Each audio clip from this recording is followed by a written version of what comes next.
यहां पर अपने को समझना है, मां चाहे तो मार दे और मां चाहे तो ताड़ दे।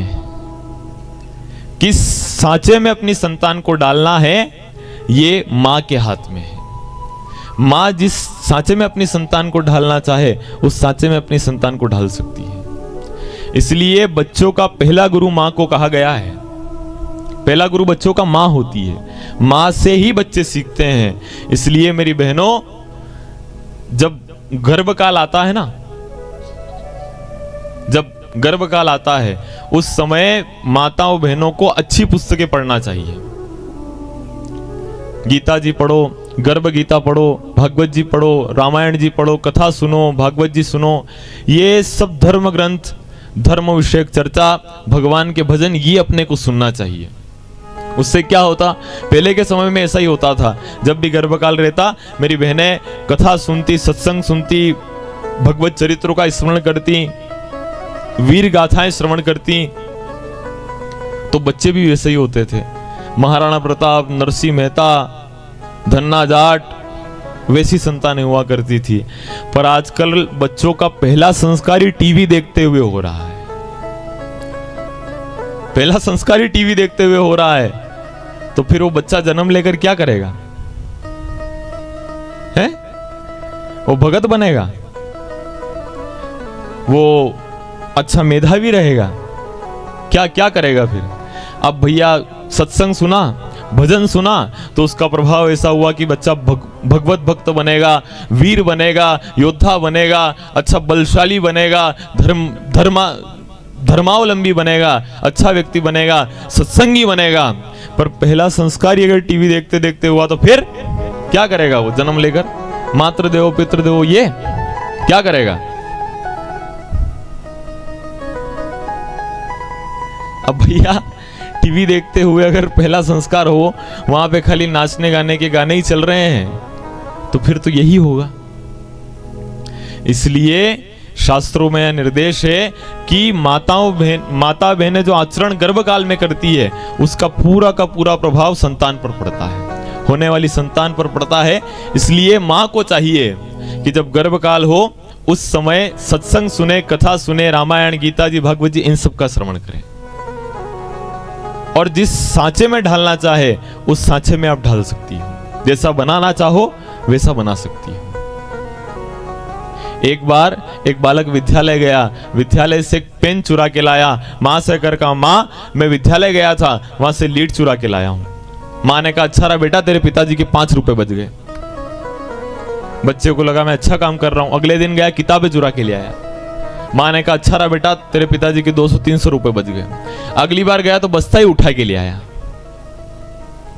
मां ने कहा, अच्छा रहा बेटा, तेरे पिताजी के 1000 रुपए बच गए।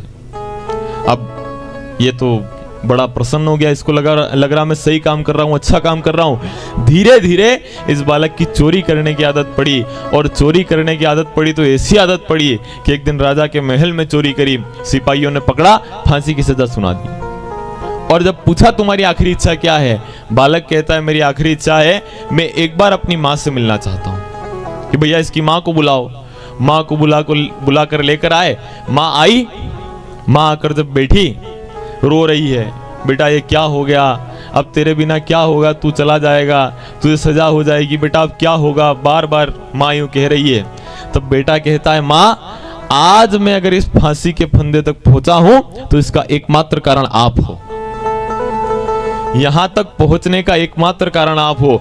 जिस दिन मैं लीड चुरा के लाया, जिस दिन मैं पेन चुरा के लाया, उस दिन एक चाटा मार के तुम कह देती बेटा चोरी करना गलत काम है, तो शायद आज इस फांसी के फंदे पे मैं नहीं पहुंचता। इसीलिए कहा है, मां चाहे तो मार दे और मां चाहे तो तार दे। मां के हाथ में संतान को किस सांचे में ढालना है।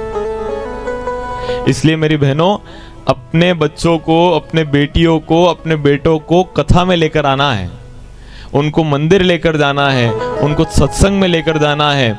उनको रोज कहोगे बेटा आरती में जा, तो काम अच्छा बनेगा। दीति कह रही है, स्वामी भले ही राक्षस पुत्र उत्पन्न हो, पर उनका उद्धार भगवान के हाथ से हो। कश्यप ऋषि कहते हैं कि दीति तुम पतिव्रता हो और पातिव्रत्य के प्रभाव से तुमने वो बल अर्जित कर लिया है कि उसके प्रभाव से भले ही राक्षस पुत्र उत्पन्न होंगे परंतु उनका उद्धार भगवान के हाथ से ही होगा। क्या कहा है? तुम पतिव्रता हो। बहनों के लिए यहां पर शिक्षा है कि माताओं बहनों को पातिव्रत्य धर्म का पालन करना चाहिए। पति सेवा करो पत्नी धर्म यही तुम्हारा है, पति को जान परमेश्वर चरण छुओ सदा इनके। पति को परमेश्वर मानना है, पति के पग का अभिषेक करना है, पति के पांव को धोना है, पति के पग में कंकु लगाना है, उस कंकु से अपनी मांग भरना है। पति के पग में कंकु लगाना, उनका अभिषेक करना, फिर उनके अभिषेक करके उसमें कंकु लगाना, उस कंकु से मांग भरना, पति को रोज धोख देना, पति की सेवा करना। महाराज कथा तो बढ़िया करे, पर महाराज जब कथा में यूं कहते हैं ना पति के धोख देना, पति के प्रणाम करना, तो हम यूं करती है।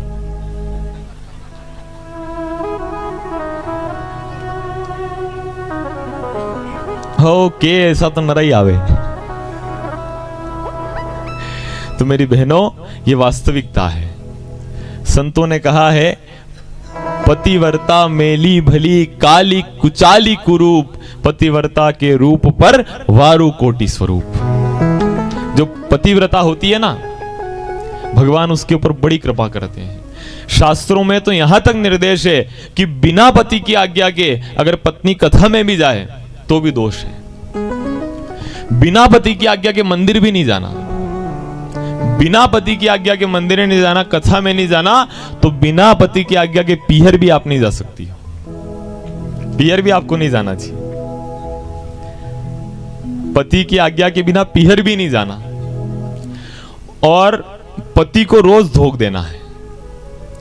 और अगर पति को आप धोख नहीं दो तो मैं आपसे निवेदन कर रहा हूं कि धैर्य खेड़ी वाला महाराज के भी धोख आप मत दीजिए, क्योंकि उसका पुण्य आपको नहीं मिल रहा है।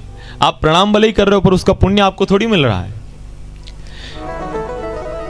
20 लोग बैठे हों, 5, 10, 15, 20 लोग बैठे हों, सबके धोख दे ले, खाली वनी एकच को पग टारेगी, खाली एक का पग टार देती है, जबकि उसको धोख देने से उन सभी को प्रणाम करने का फल इनको मिल सकता था। इसलिए पति सेवा करो पत्नी धर्म यही तुम्हारा है। पति की सेवा करना, पति के पग में कंकु लगाना, उससे मांग भरना। और ये मांग कोई साधारण मांग नहीं है मेरी बहनों।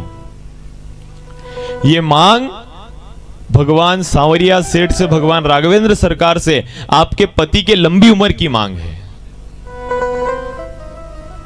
इसलिए मांग जब भी भरो ना तो अच्छे से भरना, और मांग हमेशा बीच में भरना। आजकल क्या है, फैशन का जमाना है, तो पुराने लोग कह कर गए ना, फैशन के दौर में गारंटी की चिंता ना करें। तो फैशन में भैया ये मांग इधर पाड़ती हैं तो मांग भरे भी हैं फेरी, जिधर मांग पाड़ी उधर मांग भर ली। मांग हमेशा बीच में भरना। अगर मांग साइड में भरी तो आपके पति आपके जीवन में आपसे साइड में हो जाएंगे। कोई श्राप नहीं दे रहा हूं, ये सत्यता है। मांग हमेशा बीच में भरना। पहले तो पुरानी परंपराएं थी, यहां से लगाकर यहां तक मांग भरती थी। पहले यहां से लगाकर ठेठ यहां पीछे तक, धीरे धीरे फिर यहां आई, यहां से यहां आई, यहां से यहां आई, अब तो खाली बस खाली। तो मेरी बहनों, मांग भरो, अच्छे से भरो, रोज पति को प्रणाम करो, रोज पति की सेवा करो। और पति की सेवा जब आप करते हो तो भगवान सांवरिया सेठ बहुत प्रसन्न होते हैं, बहुत जल्दी कृपा कर देते हैं। एक पलड़े में पति बिराजे, दूजे में गिरधारी रे, आंख खोल के देख लो बहना, किसका पलड़ा भारी रे। किसका पलड़ा भारी है देखना है, देखो आप। एक पलड़े में पति बिराजे, दूजे में बनवारी रे, आँख खोल कर देख लो बहना, किसका पलड़ा भारी है। तुम आँख खोल कर देख लो बहना, किसका पलड़ा भारी है। एक पलड़े में पति विराजे, दूसरे में गिरधारी रे। आँख खोल कर देख लो बहना, किसका पलड़ा भारी है।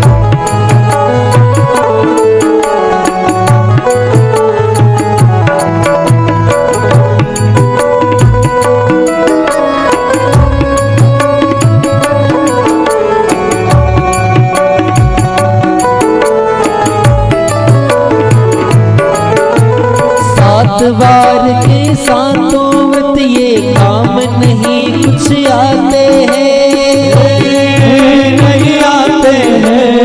एक पति व्रत करने से भव सागर से तिर जाते हैं, तिर जाते हैं। पति का घर है सती का मंदिर, पति का घर है सती का मंदिर। सुनो सुहागन नारी रे, आँख खोल कर देख लो बहना, किसका पलड़ा भारी है।